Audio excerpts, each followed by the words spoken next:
My name's Regina, and I became a single mom when my daughter, Mia, was just 10. My ex-husband, Tom, decided he'd found greener pastures with another woman. Just like that, he was gone, leaving me to pick up the pieces of our shattered family. From that day on, it was just the two of us. I threw myself into work, determined to give Mia everything she needed. I climbed the corporate ladder, worked overtime, took on extra projects, anything to make sure my little girl wouldn't want for anything. The trauma of abandonment hit Mia hard. She became withdrawn, angry. Her grades started slipping, and she'd lash out at the slightest provocation. I was at my wit's end, trying to be both mom and dad, provider and nurturer. Finally, I decided to take her to a psychologist. Dr. Sarah was kind and patient, but even she struggled with Mia's anger. "Your daughter's dealing with a lot of pain," she told me after one particularly difficult session. "It's going to take time, Regina. Be patient with her." Years passed, and things got better, or so I thought. Mia seemed to be healing, growing into a beautiful, intelligent young woman. But there was an undercurrent of resentment that I couldn't quite place. It wasn't until I started trying to date again that I realized the full extent of the damage Tom had done. Every time I'd meet someone new, someone who might actually be interested in me as more than just Mia's mom, she'd fly off the handle. The first time it happened, I was blindsided. I'd been seeing Mark for a few weeks, and things were going well. He was kind, funny, and he seemed to genuinely care about me. I thought it was time for him to meet Mia. "Honey," I said one morning over breakfast. "I've invited someone over for dinner tonight. His name's Mark, and I want the two most important people in my life to know each other." She stared at me, her eyes narrowing. "Is he your boyfriend or something?" I hesitated, not sure how to answer. "We've been seeing each other, yes. But it's not serious yet. That's why I want you to meet him." "No," she said flatly. "I don't want to meet him. I don't want him in our house. Cancel the dinner." I was shocked. "Mia, sweetie, I know this might be difficult for you, but—" "Difficult?" she shouted, standing up so suddenly her chair fell backward. "You think this is difficult? You want to abandon me like he did? To start a new family and forget all about me?" She stormed out of the kitchen, leaving me alone with my cold coffee and a sinking feeling in my stomach. I should have known then that this was just the beginning. Despite Mia's outburst, I decided to go ahead with the dinner. I thought maybe if she met Mark, she'd see he wasn't a threat. God, was I wrong? Mark arrived at 7, looking nervous but eager. I introduced him to Mia, who barely looked at him. "Nice to meet you, Mia," he said, extending his hand. "Your mom's told me a lot about you." Mia ignored his hand. "I bet she has," she muttered. The tension was thick as we sat down to eat. I tried to keep the conversation light, but Mia's one-word answers and glares made it difficult. Halfway through the meal, Mark made an innocent comment about how nice it was to have a home-cooked dinner. That's when Mia exploded. "Oh, I'm sure you'd love to have this all the time, wouldn't you?" she sneered. "Playing happy families with my mom?" "Mia," I warned, but she was just getting started. "What, Mom? Isn't that what this is? You trying to replace Dad? Trying to throw me away like he did?" "That's not what this is at all," I said, my voice shaking. "I'm just trying to." "To what? To ruin everything?" Mia stood up, her chair scraping loudly against the floor. "Well, guess what? I won't let you." Before I could react, she grabbed her plate and hurled it to the floor. The crash of breaking china was deafening in the sudden silence. "Mia," I gasped. "What are you doing?" But she wasn't listening. She grabbed another plate, then another, smashing them on the ground. Food and broken dishes were everywhere. "This is our home," she screamed. "Ours, not his." Mark stood up, looking shell-shocked. "I think I should go," he said quietly. After Mark left, Mia locked herself in her room. I spent the night cleaning up the mess, tears mixing with the soapy water as I scrubbed the floor. The next day, Mia acted like nothing had happened. But something had changed.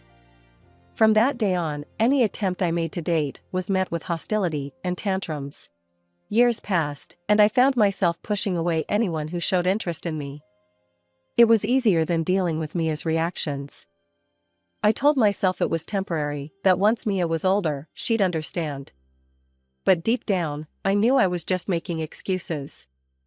When Mia graduated high school, I was so proud. Despite everything, she'd done well in school and gotten into a good college. I thought maybe now, things would change. "Mom," she said the night before she left for college, you won't bring anyone home while I'm gone, will you?" I sighed. "Mia, honey, you're going to be living your own life now. Don't you think it's time for me to do the same?" Her face darkened. "So you are planning to replace me?" "Mia, please," I begged. "That's not fair. I've spent the last 8 years putting you first. I've given up everything for you." As soon as the words left my mouth, I knew I'd made a mistake. Mia's eyes filled with tears. "So I'm just a burden to you, is that it?" she cried. "A sacrifice you had to make?" "No, sweetie, that's not what I meant at all." I tried to backtrack, but it was too late. Mia stormed off to her room, slamming the door behind her. The next morning, she left for college without saying goodbye. With Mia away at college, I finally had a chance to rediscover myself. I started taking better care of myself, got a new haircut, bought some new clothes, even joined a gym. I reconnected with old friends, started going out more. And then I met David. He was kind, funny, and understood my situation with Mia. We started dating, and for a while, everything was perfect. But Mia, even from college, still tried to control my life. Every call, every visit home, she'd grill me about my social life. "Mom, you haven't let anyone into our house, have you?" she'd demand. I tried to reason with her. "Honey, you're living your own life now. Don't you think it's time I did the same?" But she'd get angry, threaten to drop out of college, say she couldn't focus on her studies, knowing I was replacing her. Once, after finding out about David, she called me in tears. "How could you do this to me? My grades are suffering because I'm so upset about you dating." It was exhausting, constantly walking on eggshells, trying to balance my happiness with Mia's demands. But I kept hoping things would get better once she graduated and started her own life. 4 years passed in this push and pull. Then, out of the blue, Mia called. "Mom, I'm coming home. And I'm bringing someone with me." My heart leapt. Maybe she'd finally found someone and understood why I'd wanted to date. Maybe now, things would change. When they arrived, I was shocked. Mia introduced the man beside her not as her boyfriend, but as her husband. "This is Jake," she said, a challenging look in her eyes. "We got married last week in Vegas." I couldn't believe it. My daughter was married, and I hadn't even known she was dating someone. "Mia," I gasped, "why didn't you tell me? Why wasn't I invited?" She shrugged. "We only met a few days ago. It was spontaneous." They didn't stay long. As they were leaving, I hugged Mia tightly. "I hope you'll be very happy," I whispered, trying to ignore the knot of worry in my stomach. For 6 months, I heard little from Mia. I tried to give them space, hoping they were settling into married life. Then, one rainy night, Mia showed up at my door, mascara streaking down her face. "He cheated on me," she sobbed. "I found him with another woman. We're getting divorced." Mia moved back in, quickly found a job, but showed no signs of looking for her own place. And I, remembering how she'd reacted to my attempts at independence, didn't push her. I was 46, Mia was 24, and we were settled into an uneasy coexistence when the doctor delivered the news that shattered our world. I had intestinal cancer. The diagnosis hit me like a freight train. Cancer. The word alone was terrifying. When I told Mia, she broke down in tears. "Mom," she sobbed, clinging to me, "I'll take care of you. I promise. We'll get through this together." In that moment, all our past conflicts seemed to melt away. I quit my job, thankful for the savings I'd squirreled away over the years. At least we wouldn't have to worry about money on top of everything else. The chemotherapy started, and with it came a host of new challenges. I was constantly exhausted, nauseous, and in pain. Mia took time off work to care for me, and at first, she was attentive and enthusiastic. But as the days wore on, the reality of my condition began to wear on her. The cancer had wreaked havoc on my digestive system. I struggled to use the bathroom, often needing help to clean myself afterward. It was humiliating, but I had no choice. After particularly rough chemo sessions, I'd be too weak to even make it to the toilet. I started noticing changes in Mia's behavior. The loving concern in her eyes was gradually replaced by something else, disgust. She'd wrinkle her nose when she came near me, complaining about the smell. "Mom, you stink," she'd say, not even trying to hide her revulsion. "Can't you do something about it?" I wanted to scream at her, to remind her that I was fighting for my life, that I couldn't control what the cancer and chemo were doing to my body. But I bit my tongue. She was trying, in her own way, and that had to be enough. One day, after a particularly difficult morning, Mia approached me with a determined look on her face. "Mom, I think I need to go back to work," she said, not quite meeting my eyes. "We should hire a nurse to take care of you." I nodded, trying to hide my disappointment. "I understand. We'll look into getting a nurse." The clinic where I was receiving treatment assigned a nurse named Sarah to help me at home. She was a godsend, strong, capable, and unfailingly kind. She handled my hygiene needs efficiently and without a trace of disgust. "Don't you worry, Regina," she'd say cheerfully as she helped me clean up. "We'll have you feeling fresh as a daisy in no time." With Sarah's help, my quality of life improved dramatically. But Mia wasn't happy about the arrangement. "I don't like having a stranger in our house all the time," she complained. "It's invasive." I tried to explain that Sarah was necessary for my care, but Mia wouldn't listen. Then, one evening, she dropped a bombshell. "Mom, I've been thinking," she said, her voice carefully neutral. "Maybe it would be better if you moved to a specialized care facility. I could look after the house, and you'd get round-the-clock care." I stared at her, shocked. "No, I'm not leaving my home. This is where I'm comfortable, and this is where I'm going to fight this cancer." Mia's face clouded over with anger and frustration. "Fine," she snapped. "Have it your way." As she stormed off, I felt a deep sadness settle over me. I was fighting for my life, but it felt like I was losing my daughter in the process. As the chemo treatments continued, my body waged war against itself. Each day brought new challenges, new indignities. But nothing prepared me for the day my hair started falling out in clumps. I was in the bathroom, running my fingers through my long, once beautiful hair, when a handful came away in my palm. I stared at it, numb with shock. Mia's shriek jolted me back to reality. "Mom, there's hair everywhere. I'm sick of cleaning it up." I looked at her, standing in the doorway, her face twisted in disgust and frustration. In that moment, I made a decision. "Sarah," I called weakly to my nurse. "Could you please cut my hair?" As Sarah carefully sheared away my locks, I caught sight of Mia in the mirror. Instead of offering support or comfort, she was laughing. "You look like an alien," she snickered. "Maybe you should get a wig." Her words cut deeper than any surgeon's scalpel. That night, after Sarah had gone home and Mia had retreated to her room, I cried silently into my pillow. Where had I gone wrong? How had my sweet little girl turned into this cruel stranger? Weeks passed, and I continued my battle against cancer.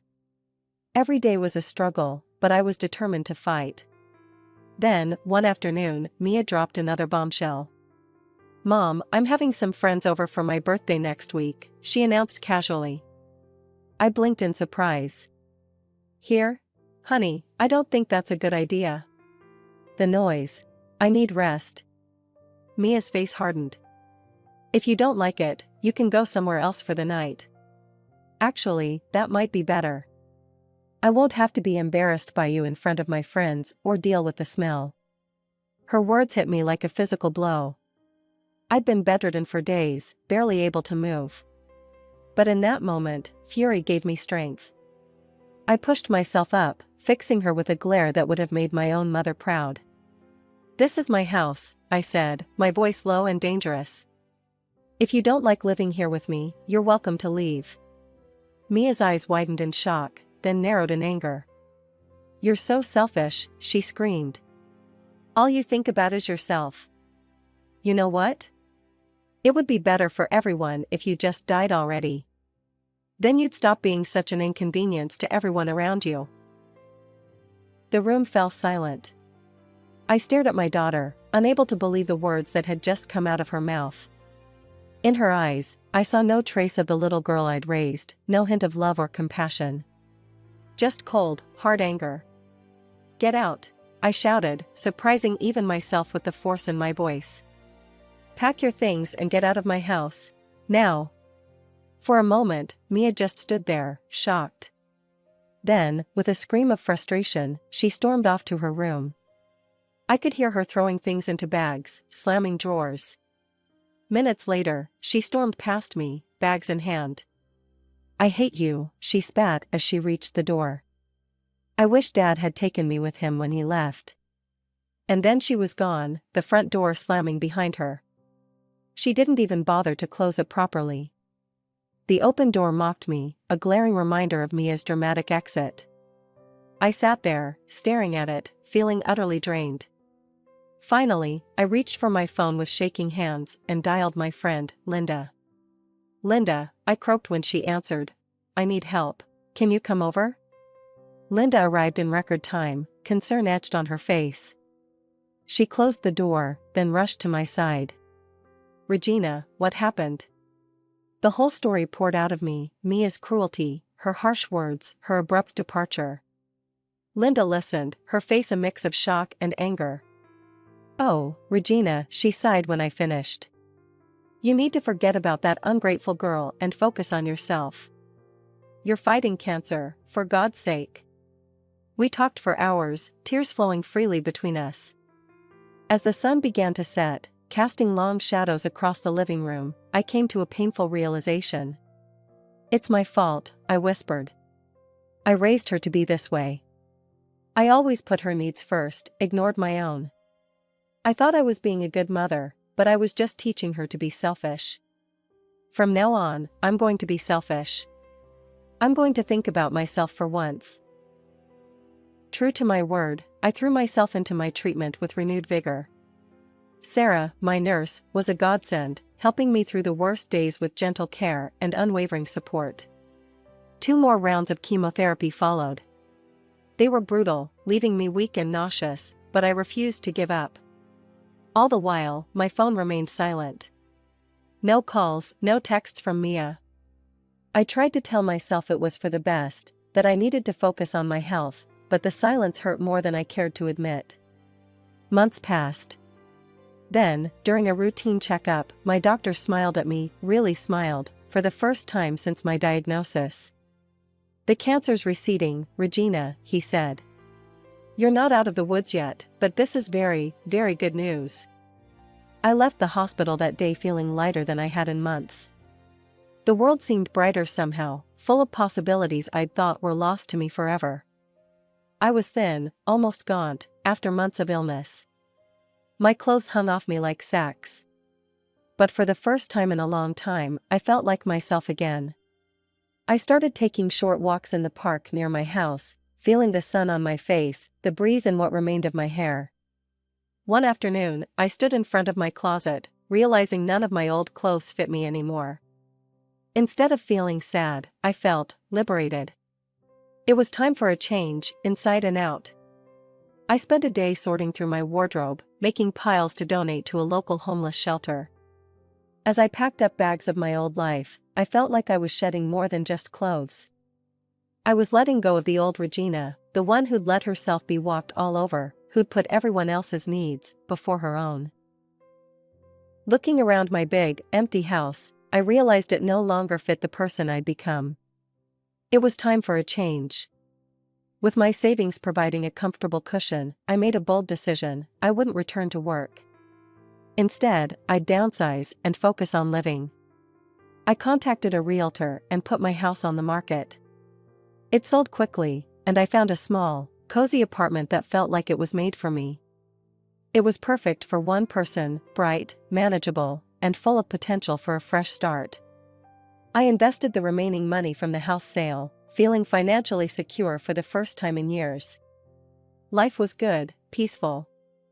I spent my days exploring my new neighborhood, trying new hobbies, and simply enjoying the act of being alive. Then, 3 months after I'd settled into my new life, I received an unexpected call. It was the realtor who'd handled the sale of my old house. "Mrs. Walker," he said, sounding uncomfortable, "the new owners of your old house are having some issues. They'd asked for your contact information. Is it all right if I give them your number?" Curious and a little concerned, I agreed. Shortly after, my phone rang again. This time, it was the new owner, a Mr. Thompson. "Mrs. Walker," he began, his voice tense, "I'm sorry to bother you, but something strange happened today. A young woman tried to break into our house. She tried to use a key at first, then started trying to force the door open. When I confronted her, she became hysterical, screaming that this was her house, that she should inherit it after her mother's death." The blood drained from my face. Mia. It had to be Mia. She thought I was dead and had come to claim her inheritance. "I'm so sorry, Mr. Thompson," I said, my voice shaking. I think that might have been my daughter. We'd been estranged. She must have assumed."